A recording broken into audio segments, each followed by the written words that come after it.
नमस्ते दोस्तों, स्वागत है आपका। आज की इस वीडियो में हम जानेंगे कि झारखंड में घर बैठे निवासी प्रमाण पत्र कैसे बना सकते हैं और आपको कौन कौन सा डॉक्यूमेंट लगेगा और फॉर्म कहां से डाउनलोड कर सकते हैं। सारा स्टेप बाय स्टेप इस वीडियो में गाइड करेंगे। तो चलिए शुरू करते हैं। झार सेवा लिख के सर्च कीजिए। झार सेवा लिख के सर्च करने के बाद जो पहला वेबसाइट आएगा उसे ओपन कीजिए। ओपन करने के बाद सबसे पहले बार अगर आप आए हैं तो यहाँ पे आपको 3 ऑप्शन दिखेगा, forget password, login, register yourself. अगर आप पहली बार आए हैं तो रजिस्टर योरसेल्फ पे क्लिक कीजिएगा। क्लिक करने के बाद सबसे पहले यहाँ अपना नाम दे दीजिएगा। फुल नाम लिखा है यहाँ अपना नाम। इसके बाद आपका यहाँ ईमेल आईडी। इसके बाद आपको यहाँ अपना मोबाइल नंबर। इसके बाद आपको एक पासवर्ड बना लेना है। पासवर्ड बनाने के बाद यहाँ सेलेक्ट स्टेट, यहाँ पे अपना स्टेट सेलेक्ट कर लीजिएगा, जैसे झारखंड। इसके बाद जो यहाँ कैप्चर दिया है, कैप्चर यहाँ डाल के यहाँ सबमिट पे क्लिक करना है। तो चलिए, मेरा पहले से ही आईडी बना हुआ है, तो चलिए हम डायरेक्ट लॉगिन करते हैं। लॉगिन करने के लिए यहाँ लॉगिन पे क्लिक कीजिए। क्लिक करने के बाद जो आप ईमेल आईडी दिए थे वो ईमेल आईडी यहाँ पर डाल देना है। ईमेल आईडी डालने के बाद आप जो पासवर्ड बनाए थे वो पासवर्ड यहाँ पे डाल दीजिए। डालने के बाद यहाँ पे आप अपना ये जो कैप्चर है ये कैप्चर डाल दीजिएगा। कैप्चर डालने के बाद लॉगिन पे क्लिक कीजिए। लॉगिन पे क्लिक करने के बाद आप यहाँ सर्विस प्लस का वेबसाइट पे आ जाइएगा। यहाँ पे आने के बाद आपको यहाँ पे अप्लाई फॉर सर्विस पे क्लिक करना है।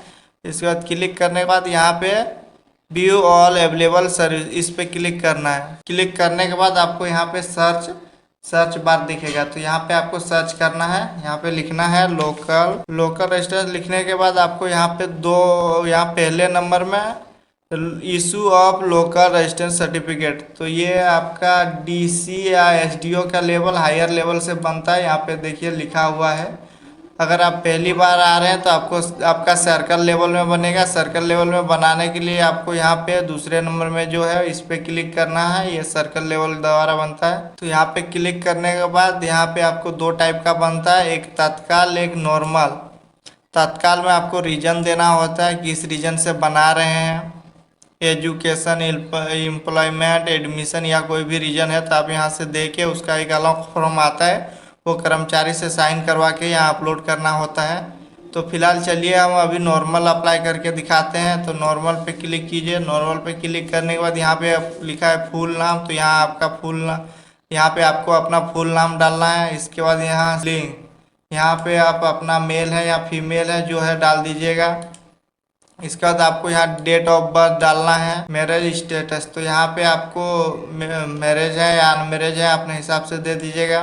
इसके बाद यहाँ आपका मोबाइल नंबर, यहाँ पे आपका अपना मोबाइल नंबर डालना है। इसके बाद यहाँ पे आपको अपना ईमेल आईडी डालना है, अगर है तो डाल सकते हैं, नहीं तो इसे खाली भी छोड़ सकते हैं। इसके बाद यहाँ पे फादर नाम डालिएगा। अपना परमानेंट एड्रेस, स्थायी पता डालिएगा, जो आपका परमानेंट एड्रेस है वो यहाँ पे डालिएगा। एड्रेस पूरा फुल डालिएगा, जैसे विलेज, पोस्ट, पंचायत, थाना जो भी है टोटल डाल दीजिएगा। डालने के बाद अपना गांव का नाम या शहर से है तो शहर का नाम दे दीजिएगा। इसके बाद यहाँ पे इंडिया सेलेक्ट ही है, इसका स्टेट भी सेलेक्ट है पहले से। इसके बाद आपको यहाँ डिस्ट्रिक्ट, आप किस डिस्ट्रिक्ट से हैं वो डिस्ट्रिक्ट डाल दीजिएगा। डिस्ट्रिक्ट डालने के बाद सब डिवीजन अपना डाल दीजिएगा यहाँ पे। इसके बाद सर्कल, अंचल मतलब प्रखंड, जिस प्रखंड से आप हैं डाल दीजिएगा। प्रखंड डालने के बाद पुलिस स्टेशन, आप अपना पुलिस स्टेशन यहाँ पे डाल दीजिएगा। पुलिस स्टेशन डालने के बाद यहाँ पोस्ट ऑफिस, अपना डाकघर जहाँ है डाकघर का नाम डाल दीजिएगा यहाँ।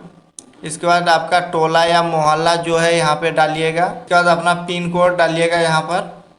पिन कोड डालने के बाद यहाँ पे अपना लोकेशन डालना है, आप गांव से हैं शहर से हैं, ये हम गांव से हैं तो गांव का डालेंगे, रूरल पे क्लिक करेंगे।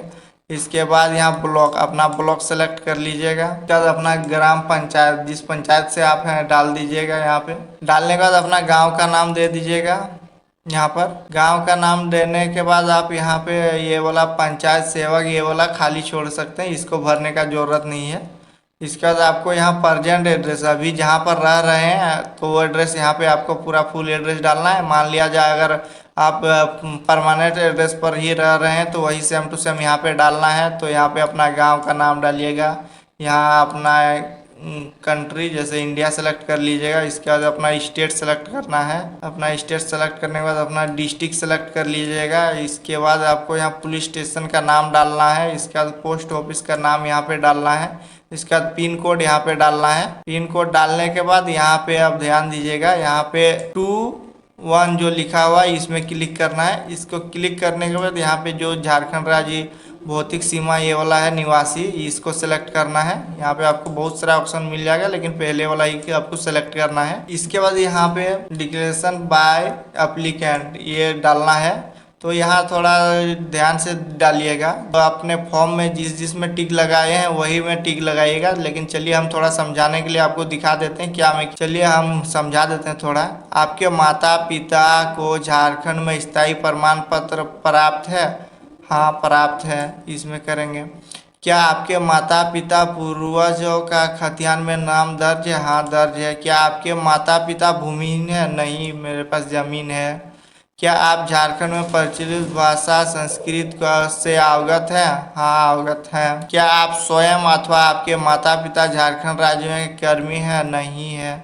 अगर आपके कोई हैं तो यस कर दीजिएगा। क्या आप स्वयं अथवा आपके माता पिता भारत सरकार के कर्मी हैं तथा झारखंड राज्य में पदस्थापित है? नहीं। क्या आप स्वयं अथवा आपके माता पिता झारखंड सरकार में किसी संबंधित विधि पद पर है? तो नहीं। क्या आपका जन्म झारखंड राज्य क्षेत्र में हुआ है? हाँ हुआ है। क्या आपने अपनी मैट्रिकुलर अथवा सक्षम स्तर की पूरी शिक्षा झारखंड स्थित किसी मान्य प्राप्त संस्था से प्राप्त किए हैं? हाँ हम यही। क्या आप स्वयं अथवा आपके माता पिता अवगत 30 वर्ष से झारखंड राज्य में निवास करते हैं? हाँ करते हैं। सारा चीज डालने के बाद यहाँ पे आपका ऑफिस का नाम आ जाएगा। यहाँ पे आपका एड्रेस के हिसाब से ऑफिस का नाम आ जाएगा, यहीं से बनेगा।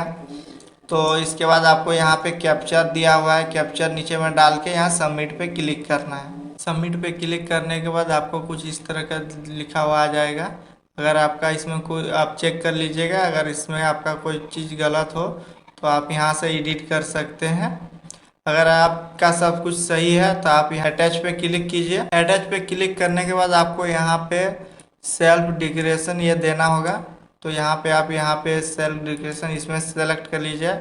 लेटर ऑफ प्लेज ये आपको फॉर्म ही रहता है, वो फॉर्म ही देना होता है, सब फॉर्म ही है ये भी। इसके बाद रेजिस्टेंस प्रूफ, यहाँ पे आप ration card, voter card, electricity bill, phone bill, other supporting document या पासवर्ड कुछ भी दे सकते हैं। मान लिया जाए हम आधार कार्ड दे रहे हैं तो अदर सपोर्टिंग डॉक्यूमेंट पे क्लिक कर रहे हैं। Document in evidence of claim for local residence इस पर क्लिक कीजिए। यहाँ पे आपको ये वाला सिलेक्ट कर लेना है। इसके बाद आपको यहाँ पे बताएंगे कि क्या क्या देना है। तो पहले आपको यहाँ पे क्या क्या देना है, तो आप जो सेल्फ डिक्लेरेशन फॉर्म आता है वो देना है। लेटर ऑफ उसी में रहता है, फॉर्म रहता है 2-3 पेज का, वो आपको यहाँ अपलोड करना होता है। फॉर्म मेरा टेलीग्राम चैनल में मिल जाएगा, डिस्क्रिप्शन में लिंक दे दिया हूँ, वहाँ से आप डाउनलोड करके प्रिंट करके आप यहाँ दे सकते। इसमें लगेगा निवासी बनवाने के लिए आपको लगेगा जमीन का रसीद, पर्चा, आधार कार्ड और जितना भी फॉर्म रहता है वो फॉर्म ही लगेगा और कुछ नहीं। अगर तत्काल बनवा रहे हैं उसका एक अलग फॉर्म रहता है। वो चलिए हम दिखा देते हैं आपको फॉर्म कैसे रहता है। कुछ इस टाइप का फॉर्म रहता है, 2 पेज का फॉर्म रहता है, 1-2। इसके बाद आपको ये वाला है, तत्काल अगर बनवा रहे हैं तो ये कर्मचारी से साइन करवा के आपको लगाना होता है। बाकी 2 ही फॉर्म से हो जाएगा। अगर आप चाहे तो वंशावली भी दे सकते हैं, हम दे दिए हैं। आधार कार्ड दे दिए हैं। इसके बाद जमीन का जो रसीद, जमीन का लगान रसीद रहता है वो देना होता है। और जो करंट साल वाला जो जब बनवा रहे हैं उसी साल का, इसके बाद पर्चा लगेगा, खतियान पुराना वाला। ये सब आपको सारा डॉक्यूमेंट्स को एक ही में PDF बना लीजिएगा और 400 KB से कम ही रखना है, ज़्यादा नहीं। जितना डॉक्यूमेंट सबका एक ही फाइल बना के PDF फाइल बना के सब में एक ही PDF को अपलोड कर दिया। अपलोड करने के बाद यहाँ पे आप क्लिक कीजिएगा। इसके बाद आपको एक बार फिर से चेक कर लेना है, देख लीजिएगा आपका कोई चीज़ सही है गलत है। यहाँ पे देख लीजिए सारा डॉक्यूमेंट्स अपलोड हो चुका है, यहाँ पे सारा दिखा रहा है। इसके बाद यहाँ से आपको यहाँ सबमिट में, फाइनल सबमिट में क्लिक करना है। फाइनल सबमिट में क्लिक करने के बाद आपका ये जो पावती स्लिप रहता है, जो स्लिप रहता है वो आ जाएगा, एक्नॉलेजमेंट नंबर सब रहता है, ये आ जाएगा। ये आप प्रिंट करके रख सकते हैं, इसमें आपका सारा डिटेल्स रहेगा। मेरा वीडियो अच्छा लगे तो चैनल को सब्सक्राइब करके जाइएगा। मिलते हैं अगले वीडियो में।